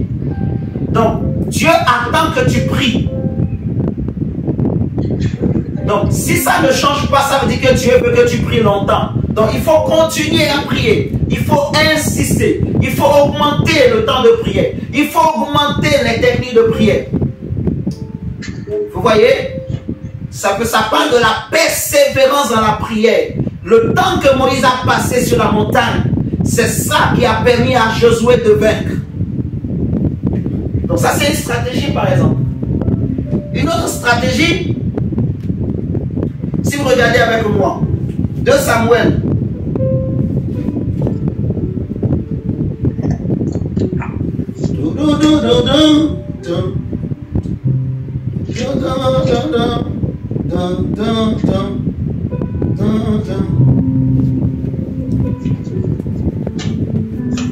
Regardez par exemple Jéricho. Regardez Josué chapitre 1. Chapitre 6 plutôt. Allez, on va parler de Jéricho, après on va parler d'une autre stratégie, on va s'arrêter là. Par la grâce de Dieu, un autre jour, on verra d'autres choses. Josué 6. Josué 6, verset 1 à 5. On connaît tous l'histoire de Jéricho. Oui. Jéricho. Vous voyez, pour que les murailles de Jéricho tombent, pour que Jéricho tombe devant les enfants d'Israël, là, Dieu n'a pas dit monter sur une montagne. Là, maintenant, le Seigneur donne une autre stratégie à Josué. Josué chapitre 6, verset 1 à 5. Les enfants d'Israël firent ce qui... Je ne suis pas dans Josué, je suis dans Josué, excusez-moi. Josué 6, verset 1 à 5. Jéricho était fermé et barricadé devant les enfants d'Israël. C'est très important. Stratégie, stratégie. Dis avec moi stratégie, stratégie. Stratégie. La Bible dit que Jéricho était fermé et barricadé. Parce que quand le roi de Jéricho avait appris que Israël était sorti du désert, que Dieu avait séparé la mer Rouge en deux devant Israël, que Dieu avait séparé Jéricho de eux. Comment on appelle? Que Dieu avait séparé, comment on appelle ça là? Les eaux de Jéricho, du Jourdain. Dieu avait séparé le Jourdain devant les enfants d'Israël en deux. Le roi de Jéricho a appris que Og, ce grand roi est tombé, que les Gabaonites sont tombés devant Josué. Le roi de Jéricho, il a pris peur. Alors il a fortifié sa ville. Vous voyez, il a fermé sa ville. Il a créé des retranchements. La Bible dit que Jéricho était fermé, mais fermé, vraiment fermé. Et barricadé. Quand on dit barricadé, est-ce que vous avez une idée de ce que ça veut dire? Barricadé. Jéricho était fermé et barricadé devant les enfants d'Israël. Personne ne sortait et personne n'entrait. Donc, comment tu vas rentrer? Comment tu vas faire pour rentrer? Stratégie. Stratégie. L'Éternel dit à Josué, verset 2, vois, je livre entre tes mains Jéricho et son roi, ses voyants soldats. Verset 3, faites le tour de la ville, vous tous les hommes de guerre, faites une fois le tour de la ville. Tu feras ainsi pendant 6 jours. Tu feras ainsi pendant 6 jours. Faites le tour de la ville. Stratégie, stratégie, stratégie. Stratégie, femme de Dieu, homme de Dieu. Stratégie, stratégie. Dieu dit faites le tour de la ville. Vous ferez comme ça 6 jours. Donc, 7 sacrificateurs porteront devant l'arche 7 trompettes retentissantes.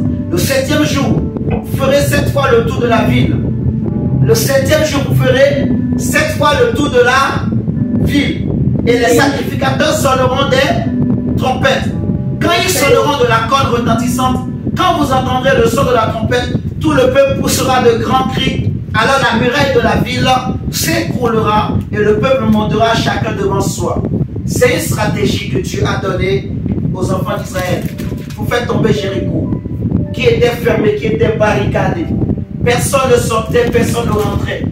Donc Jéricho, c'était un pays qui était fermé. Les frontières étaient fermées. Jéricho ne dépendait pas de l'extérieur. Ils avaient tout à l'intérieur. Comment conquérir Jéricho? Comment rentrer dans Jéricho? Comment récupérer cette position de Jéricho? Dieu dit à Gédéon, faites le tour de la ville.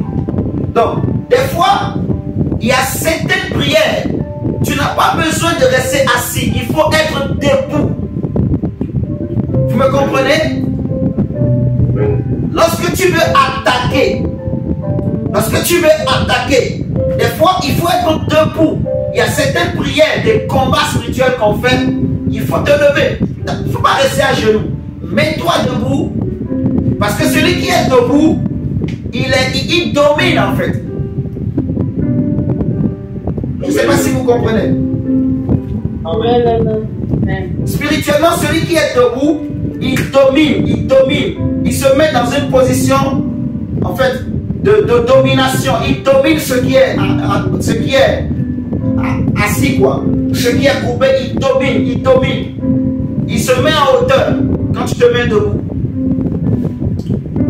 Il y a certains combats pour vaincre. Il faut te mettre debout. Il faut te mettre debout. Et Dieu leur a dit, faites le tour de la ville 6 fois. Et le 7e jour, vous allez faire 7 fois le tour de la ville. Vous voyez? Non. Des fois, tu es dans une ville. Tu es dans... Ah, bon, il y a certaines choses peut-être qu'il ne faut pas que je dise.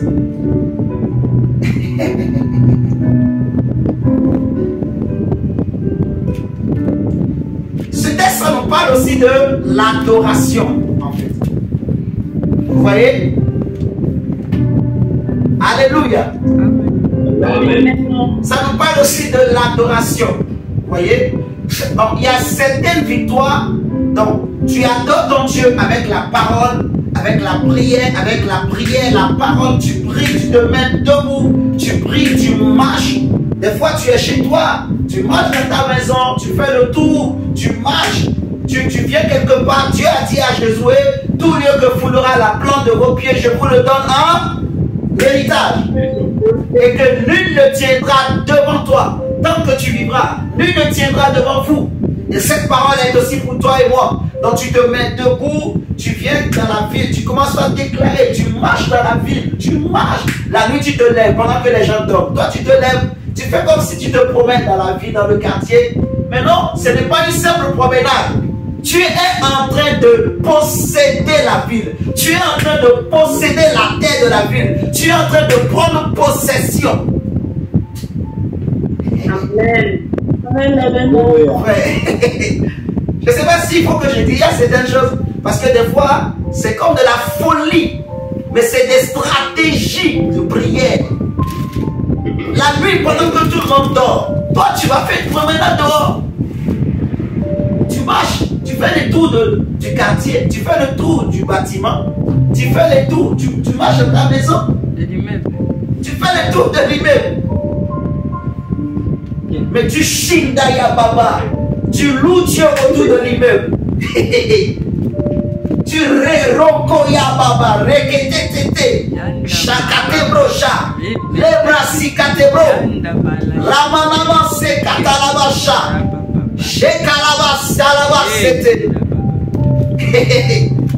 Tu m'en as braché.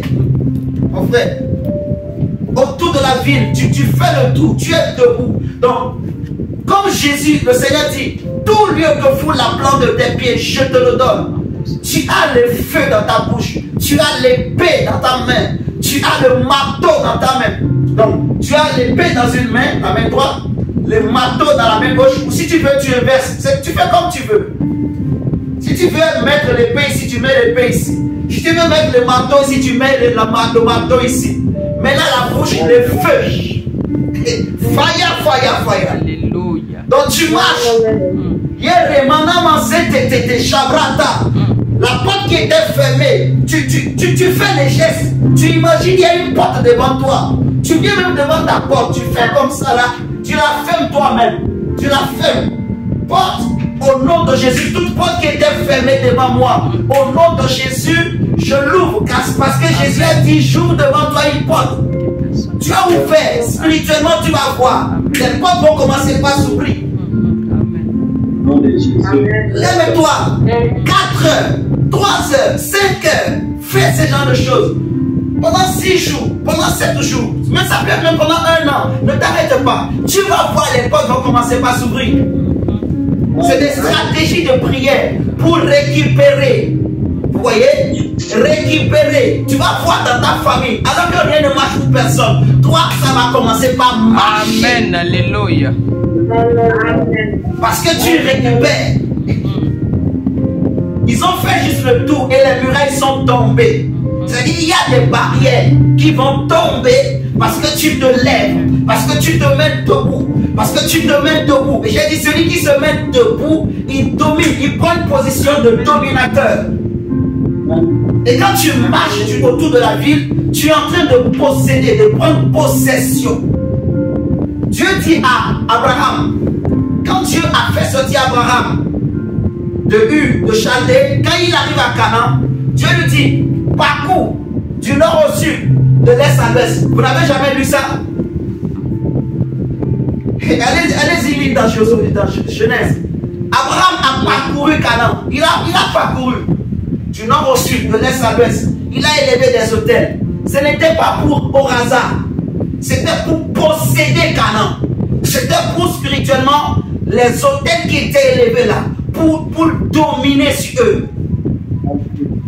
Alléluia. Donc, ça c'est une stratégie. À cause du temps, je vais juste nous donner un test. Les autres stratégies on va voir. Mais il y en a beaucoup, mes chers amis. Bon, notez seulement. Notez 2 Samuel 5. Notez 2 Samuel 5, 6 à 10. 2 Samuel 5, 6 à 10. 2 Samuel 5, 6 à 10. Seigneur Jésus.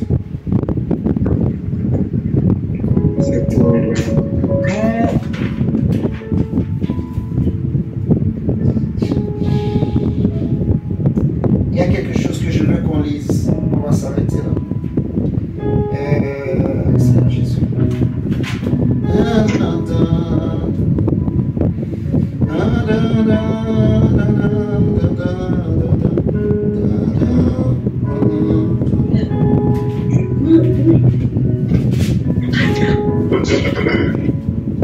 Prenez 1 Samuel 30. On va lire ça, on va s'arrêter. Les autres versets sur les autres stratégies, on va les voir un autre jour. Ne vous inquiétez pas. Dieu est avec nous. Le Saint-Esprit permettra, on reviendra sur les stratégies de guerre. Mais au moins tu sais que la parole, c'est l'âme offensive. Et tu sais que tu as l'épée. C'est pour ça que tu as 2 mains. Épée et marteau et le feu dans la bouche. Prenez maintenant 1 Samuel 30. J'aime trop ce test. 1 Samuel 30.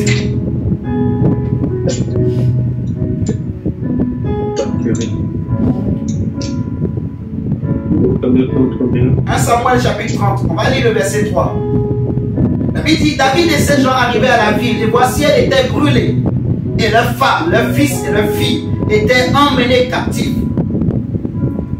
David et les gens qui étaient avec lui, ils se sont déplacés. Quand ils sont revenus, il y avait des Amalécites qui étaient venus et ils ont tout saccagé, ils ont tout pris, ils ont tout volé. Donc la ville était brûlée. Ils ont pris les femmes, les fils, les filles, tout amené captif. Alors David et le peuple qui était avec lui élevaient la voix et pleuraient, jusqu'à ce qu'ils n'eussent plus la force de pleurer. Ils ont tellement pleuré qu'il n'y avait plus de larmes qui sortaient. Ils étaient fatigués. Ils ne savaient quoi faire. David dit, les 2 femmes de David avaient été emmenées, Achinoam de Jisraël et Abigaël de Carmel, femme de Nabal. David fut dans une grande angoisse, car le peuple parlait de le lapider. Oh Jésus! Parce que tous avaient de l'amertume dans l'âme, chacun à cause de ses fils et de ses filles. Mais David reprit courage. Dis à ton voisin, reprends courage. Dis-lui encore. Dis reprends courage. Dis mon frère, reprends courage. Dis ma soeur, reprends courage. Reprends courage. Reprends courage. La Bible dit, mais David reprit courage. Malgré qu'on avait tout emprisonné, malgré qu'on avait tout volé, malgré qu'on avait tout pris, malgré que David a tellement pleuré, malgré que David, il ne savait pas quoi faire, tellement que c'était compliqué, c'était difficile. David ne savait pas quoi faire, mais David dit, il a repris courage en s'appuyant sur qui? Sur l'Éternel son Dieu. Alléluia. Reprends courage, mon frère, et appuie-toi sur Dieu. Il dit au sacrificateur Abiathar, fils d'Achimélec, apporte-moi donc l'éphod. Abiathar apporta l'éphod à David, et David consulta l'Éternel en disant, poursuivrai-je cette troupe l'atteindrai-je? Et nous allons terminer par là, par cette question. Poursuivrai-je cette troupe? Poursuivrai-je les gens qui t'ont volé? Ou bien tu vas rester là, tu vas croiser les bras? Poursuivras-tu ceux qui ont volé tes biens, ceux qui ont volé ton intelligence, ceux qui ont volé ton travail, ceux qui ont volé ta santé, ceux qui ont volé ton mariage, ceux qui ont volé ton argent, ta richesse, ceux qui ont volé tes biens? Ou bien tu vas juste croiser les bras et les laisser tranquilles? Ils vont dormir sur l'oreiller, David pose la question à Dieu. Seigneur, qu'est-ce que je vais faire? Regarde la réponse que Dieu lui dit. L'Éternel lui répondit, poursuis, car tu atteindras et tu délivreras. Alléluia. Amen. Et c'est ça, nous allons terminer par là. Je vous laisse lire la suite chez vous, vous allez voir. C'est-à-dire, dans le combat spirituel, avec les armes offensives que nous avons, Dieu te demande de poursuivre tes ennemis, même dans leur camp. C'est pour ça, des fois, quand on prie, je dis, Seigneur, je poursuis le diable là où il se cache. Là où il se cache. Là où il se cache. Même s'il fuit. Parce qu'il y a des esprits, quand tu commences pas à te lever dans la prière là, ils se cachent, ils attendent le temps favorable. Comme Jésus dans le désert, la Bible dit que le diable, il va le laisser attendant le moment favorable. Donc il se cache quelque part. Parce qu'il voit que là tu es en colère, là où tu commences à prier. Donc il se cache. Donc tu as comme l'impression que c'est fini, c'est calme. Non, il s'est juste caché. Donc Dieu te dit, ne lui laisse même pas le temps d'aller reprendre des forces. Et il va revenir. Non, poursuis-le dans sa cachette, où qu'ils sont cachés. Même s'ils sont dans les cavernes, dans les montagnes, poursuis-les avec le feu. Vous voyez ce que je dis? C'est aussi des stratégies comme ça. Quand ils vont voir que tu es déterminé, il va fuir définitivement, il ne reviendra plus jamais. Parce que Jésus a dit qu'un esprit sort, il est, mais après il se dit je reviendrai. Il cherche le temps favorable, il se dit je vais revenir. Mais quand il voit que même dans les lieux arides, le feu est en train de le poursuivre, il se rend compte que même quand il va en enfer, le feu est en train de le poursuivre. Parce que toi, tu ne le laisses pas tranquille. Tu continues à lui envoyer le feu. Tu dis, Seigneur, je le poursuis. Même dans les lieux arides, je le poursuis. Là où ils sont cachés, là où ils se réunissent, je les poursuis. Même s'ils sont en train de fuir, je les poursuis au nom de Jésus dans leur retranchement. J'envoie le feu, fire. Qu'ils s'en aillent et qu'ils ne reviennent plus jamais. On va s'arrêter là, mes chers amis. Excusez-moi. C'est un très bon enseignement. Mais Dieu permettra. Il y a beaucoup de choses dont on verra. J'ai débordé un peu. Je m'en excuse. Amen. Amen. Amen. Amen. Amen. Ok. Levons la main, je vais prier pour nous. Au nom de Jésus. Tu as accepté de m'écouter jusqu'à maintenant. Je prie que mon Dieu te donne dans ta main droite l'épée. Et que dans ta main gauche, tu aies les marteaux. Amen. Je prie que ta langue et ta bouche soient des feux, des flammes de feu, des feux dévorants. Amen. Je prie que quand tu vas te mettre à prier contre certaines situations, contre des choses qui dérangent ta vie, dérangent ta famille, que ce soit du feu qui sort de ta bouche et qui aille dans le camp de tes ennemis au nom de Jésus.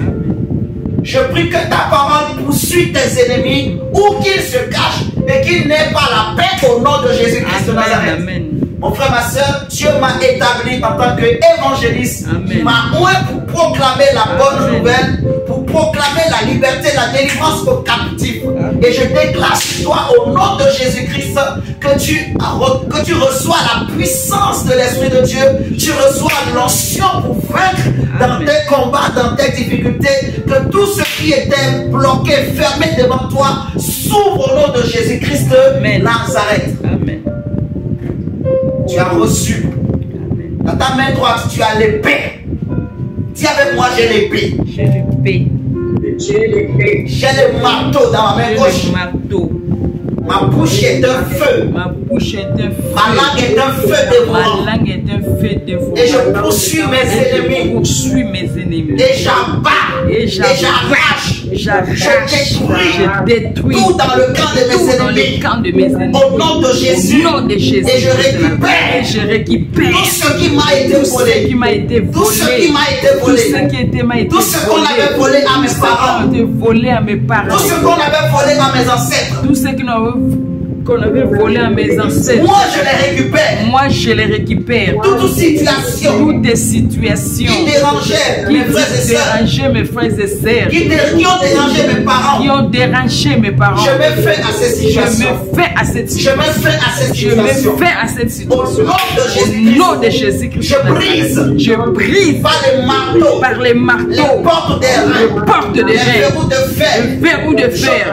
Je coupe. Par l'épée. Par l'épée. Tous les cordons ombilicales, toutes les couvertures spirituelles, tous les rideaux, les manteaux démoniaques, je les déchire en deux, de haut en bas, je les déchire en deux, j'envoie les feux, dans toutes les directions, dans le camp de mes ennemis, sur le totem, j'envoie les feux, mes ennemis se cachent, tout esprit de sorcellerie, tout esprit de magie, de vaudou, de blocage, fire, au nom de Jésus, maintenant même, tout esprit qui vient déranger mes nuits, qui vient déranger mes enfants, ma femme, mon mari, je les maudis, les esprits de famille, les esprits de mort, les esprits de revenants, je les maudis, au nom de Jésus-Christ de Nazareth, et j'envoie le feu, j'allume le feu dans leur corps, j'allume le feu, un feu qui ne s'éteindra jamais, au nom de Jésus-Christ de Nazareth, j'envoie le feu,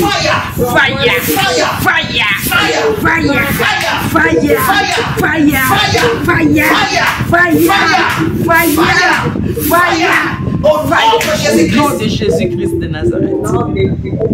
Alléluia. Ok, on va s'arrêter là. Par la grâce de Dieu, Seigneur, merci. On a terminé. Même s'il reste des petites choses, c'est pas grave. Mais vraiment ce qu'on a vu, c'est très bien. On acclame le Seigneur. Seigneur, merci pour ta grâce. Merci pour ta grâce. Merci mon frère, ma soeur, pour la patience, pour votre amour pour la parole, pour le Seigneur au nom de Jésus. Donc on va s'arrêter là. On se retrouve demain. Comme je dis toujours, buvez beaucoup de l'eau. Mangez bien aussi ce soir.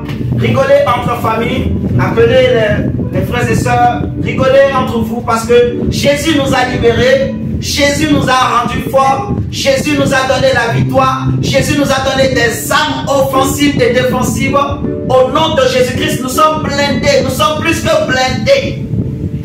Amen. Ok.